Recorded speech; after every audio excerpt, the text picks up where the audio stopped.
भगवान शंकर के निवास स्थान कैलाश पर्वत के पास स्थित है कैलाश मानसरोवर। यह अद्भुत स्थान रहस्यों से भरा है। विष्णु पुराण, स्कंद पुराण, मत्स्य पुराण आदि में कैलाश खंड नाम से अलग ही अध्याय है, जहाँ की महिमा का गुणगान किया गया है। पौराणिक मान्यताओं के अनुसार इसी के पास कुबेर की नगरी है। यहीं से महाविष्णु के कर कमलों से निकलकर गंगा कैलाश पर्वत की चोटी पर गिरती है, जहां प्रभु शिव उन्हें अपनी जटाओं में भर धरती में निर्मल धारा के रूप में प्रवाहित करते हैं। कैलाश पर्वत के ऊपर स्वर्ग और नीचे मृत्यु लोक है।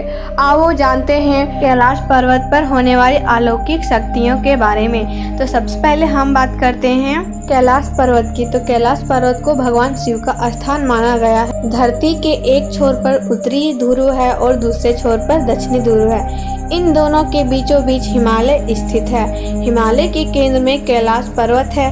वैज्ञानिक मानते हैं कि यह धरती का केंद्र बिंदु है।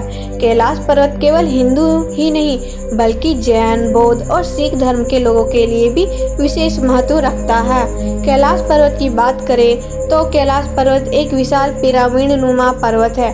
आम बोलचाल की भाषा में कहा जाए तो कैलाश पर्वत एकांत में बसा हुआ पर्वत है, जिसके आसपास कोई बड़ा अन्य पर्वत नहीं है। वैज्ञानिक भी अपनी रिसर्च में इस बात का पता लगाए रहे हैं, लेकिन इस बात का पता आज तक नहीं चला है कि ऐसा क्यों है। कैलाश पर्वत पर दो रहस्यमयी सरोवर हैं, जो देखने में स्वास्तिक के समान लगते हैं। पहले सरोवर का नाम मानसरोवर है, जो दुनिया की शुद्ध पानी की उच्चतम झील है। इस सरोवर का आकार सूर्य के समान है, जबकि दूसरा सरोवर चंद्र के समान है, जो खारे पानी की उच्चतम झील है। खारे पानी की इस झील का नाम राक्षस झील बताया जाता है। इन दोनों का संबंध सकारात्मक और नकारात्मक ऊर्जा से जोड़ा जाता है। इन झीलों के रहस्य को वैज्ञानिक आज भी नहीं सुलझा पाए हैं। वैज्ञानिक आज तक इस बात का पता नहीं लगा सके हैं कि ये झीलें प्राकृतिक है या मानव निर्मित। सबसे खास बात यह है कि दक्षिण दिशा से देखने पर इन दोनों झीलों के मिलने से स्वास्तिक की आकृति बनती हुई नजर आती है। माना जाता है कि कैलाश पर्वत के चारों तरफ एक अलौकिक शक्ति है, जिससे कोई भी यहाँ पहुँच नहीं सकता है।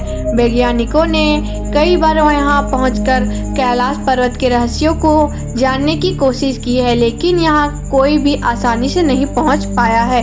वहीं तिब्बत के कई सिद्धि प्राप्त संतों का कहना है कि कैलाश पर्वत पर केवल पुण्य आत्माएं ही निवास कर सकती है।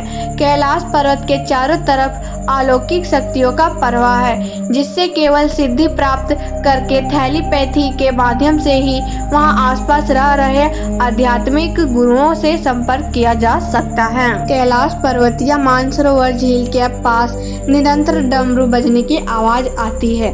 साथ ही यहाँ ओम की आवाज भी गूंजती हुई सुनाई देती है। वैज्ञानिक आज तक इन आवाजों के बारे में पुख्ता तौर पर कुछ नहीं बता पाए हैं। जब आप दूर से इन आवाजों को सुनेंगे तो आपको लगेगा कि शायद यहाँ कोई हवाई जहाज उड़ने की आवाज है, लेकिन आप आंखें बंद करके ध्यान मुद्रा में इन आवाजों को सुनेंगे तो आपको स्पष्ट रूप से आपको डमरू और ओम की आवाजें सुनाई देगी। वैज्ञानिक अनुमान लगाते हैं कि शायद ये आवाजें बर्फ पिघलने की हो सकती है।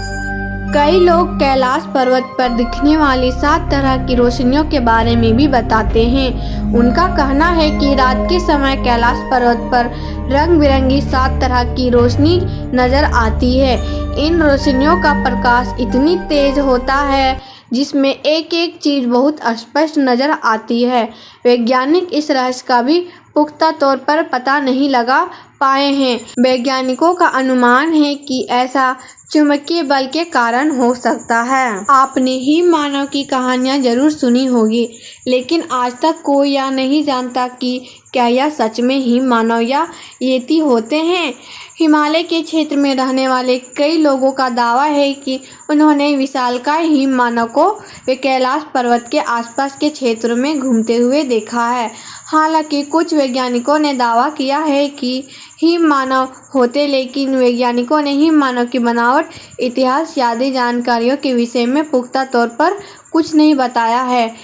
इसका अर्थ यह है कि लोगों के लिए ही मानो अभी भी रहस्य ही है। तो दोस्तों, ये थी कैलाश पर्वत की कुछ रहस्यमयी बातें। अगर आप महादेव जी के सच्चे भक्त होंगे तो वीडियो को लाइक कर दीजिएगा और चैनल को सब्सक्राइब कर दीजिएगा। तो आज की वीडियो में बस इतना ही। मिलते हैं नेक्स्ट वीडियो के साथ। अभी के लिए हर हर महादेव।